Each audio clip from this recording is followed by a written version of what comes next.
'డీఎస్‌ఏరియా' అనే horror movie ఇందాక చూసిన థియేటర్‌లో. నాకెట్లా అనిపించిందో ఇప్పుడు మాట్లాడతా. లాస్ట్ వీక్ రిలీజ్ అయిన 'ఈ మల్లెల' మూవీ మస్తు హైప్ క్రియేట్ చేసింది సోషల్ మీడియాలో. ఎక్కడ చూసినా ఈ మూవీ గురించే మాట్లాడుతుండే అందరూ. ఎందుకంటే ఈ మూవీ డైరెక్టర్ రాహుల్ సదాశివన్. ఇతను ప్రీవియస్‌గా 'భూతకాలం' అండ్ 'బ్రహ్మయుగం' లాంటి తోపు హారర్ మూవీస్ తీసిండు. మస్తుంటాయి అవి.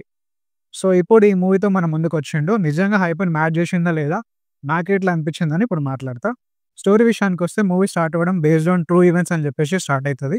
ఒక అమ్మాయి సూసైడ్ జరుగుతది. దాని తర్వాత హీరో ఇంట్లో కొన్ని హాంటెడ్ ఎక్స్‌పీరియన్స్ అయితాయి. ఏదో ఆత్మ ఉందని హీరోకి తెలుస్తది. సో, దాని తర్వాత ఏం జరిగిందన్నదే స్టోరీ. ఫస్ట్ హాఫ్ అయితే మస్తుండే అసలు. ఆ బీజీఎం, సినిమాటోగ్రఫీ అన్నీ క్రేజీ ఉండే. ఫస్ట్ హాఫ్‌లో కొన్ని హారర్ సీన్స్ కూడా బాగుండే అండ్ మంచి ఇంట్రెస్టింగ్‌గా కూడా ఉండే. నాకు మెయిన్‌గా నచ్చింది ఇంటర్వెల్ సీన్. మస్తు అనిపించింది ఇంటర్వెల్ బ్లాక్ అయితే. అండ్ మూవీలో హారర్ సీన్స్ ఎక్కువగా లేవు. మరీ ఎక్కువ ఎక్స్‌పెక్టేషన్స్ పెట్టుకోకండి. తక్కువనే ఉన్నాయి. బట్ ఉన్నంత వరకు బానే ఉండే. నన్ను మెయిన్‌గా డిసప్పాయింట్ చేసింది సెకండ్ హాఫ్. నాకైతే అస్సలు నచ్చలేదు సెకండ్ హాఫ్. ఫస్ట్ హాఫ్ ఎంత ఇంట్రెస్టింగ్‌గా ఉండేనో సెకండ్ హాఫ్ అంతా డిసప్పాయింట్ చేసింది నన్ను. ప్రణవ్ మోహన్‌లాల్ యాక్టింగ్ బాగుండే. నా వరకైతే అంత హైప్‌ని మ్యాచ్ చేసిందా అంటే డెఫినైట్‌లీ చేయలేదు. Just okay. ఓకే మూవీ అంతే. ఇక ఓవరాల్‌గా ఎట్లుందంటే నాకైతే యావరేజ్ అనిపించింది. Interesting first half and boring second half. One time watch movie అంతే.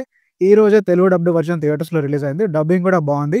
హారర్ ఫ్యాన్స్ ఎవరైనా ఉంటే థియేటర్స్‌లో ట్రై చేయండి ఫస్ట్ హాఫ్ కోసం. ఫస్ట్ హాఫ్ అయితే మస్తుంటది. ఇన్ కేస్ మీరు చూస్తే ఎట్లా అనిపించిందో కామెంట్స్‌లో చెప్పండి. మరొక ఇంట్రెస్టింగ్ రివ్యూతో మళ్ళీ కలుద్దాం. Thank you.